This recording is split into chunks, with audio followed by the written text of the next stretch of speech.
Lust of the flesh is basically the sensual pleasures of this world, including the sexual pleasures, the sleep and food, which is beyond the limits that God has set for us.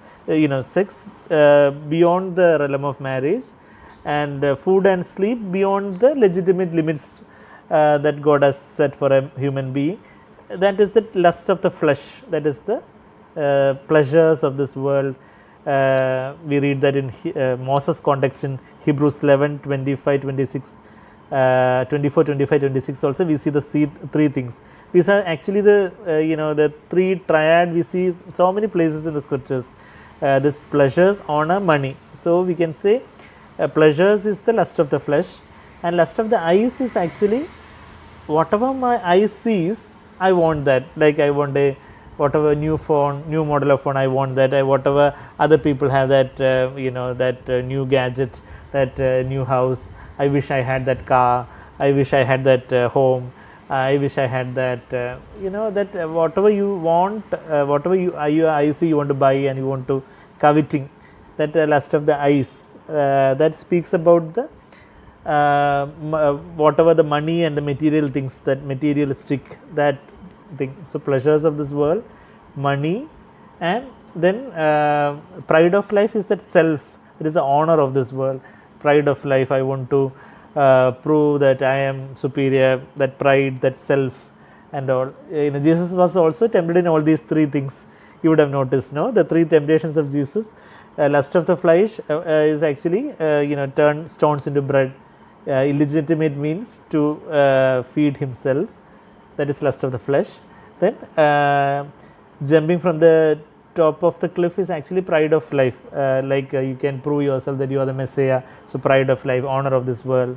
Then lust of the eyes is actually if you bow down to me, I will give you all the kingdoms and glory of this world.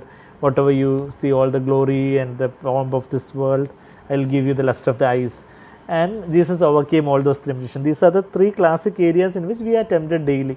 Moses also was tempted in the same 3 points. If you see Hebrews 11, 25, 24, 25, we read the same. Hebrews 11, 24, Moses refused to be called the Pharaoh, son of Pharaoh's daughter. There he refused the honor of this world.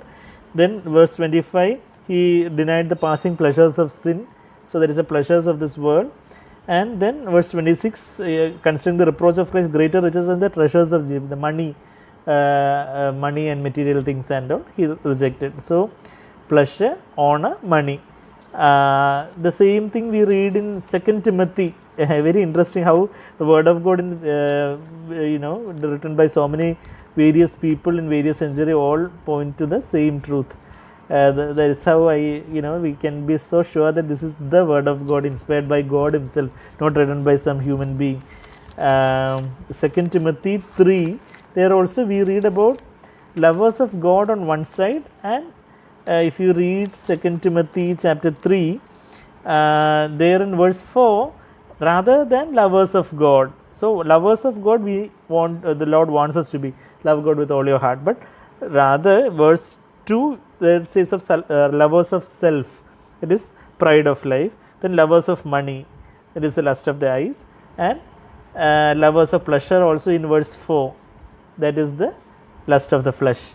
And Jesus also says the same thing in Luke 8:14 in the parable of the sower, the thorns that choke the word of God.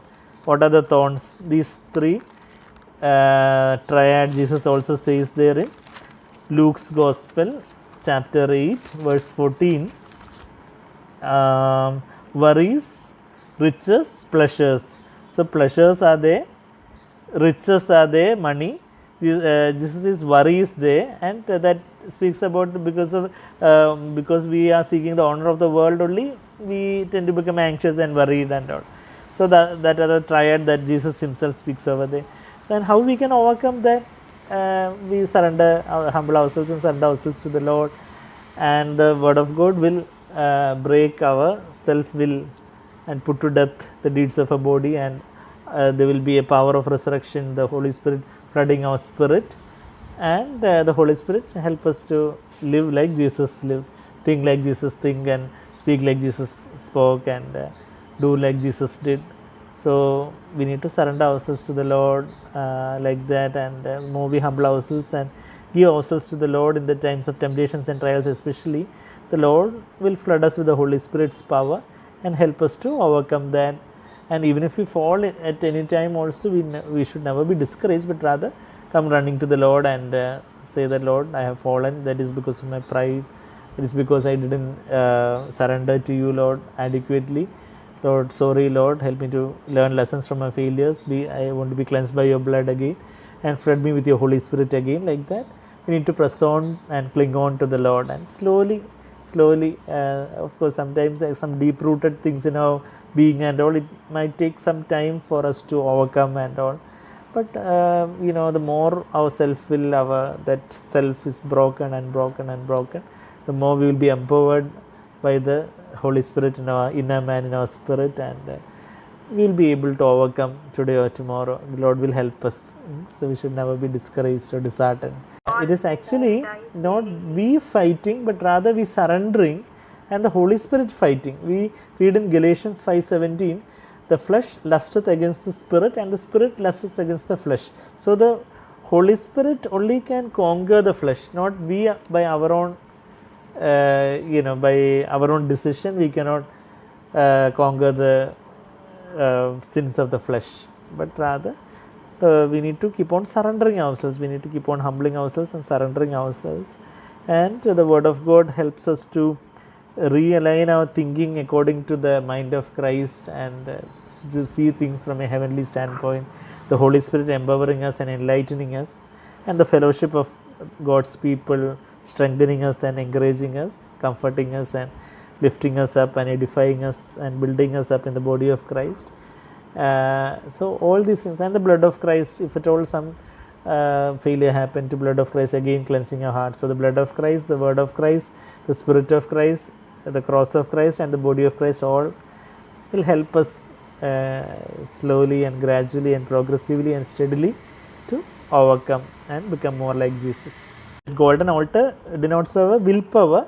Willpower in itself is neutral, where it is a decision making capacity, where either we can choose self will or God's will. God's will is God's word. So when I yield to my self will, I am becoming more and more hardened and stubborn. And when I yield to the word of God, the word of God is that the will of God is the word of God, and word of God is that sword, and that breaks my self will and empowers my spirit.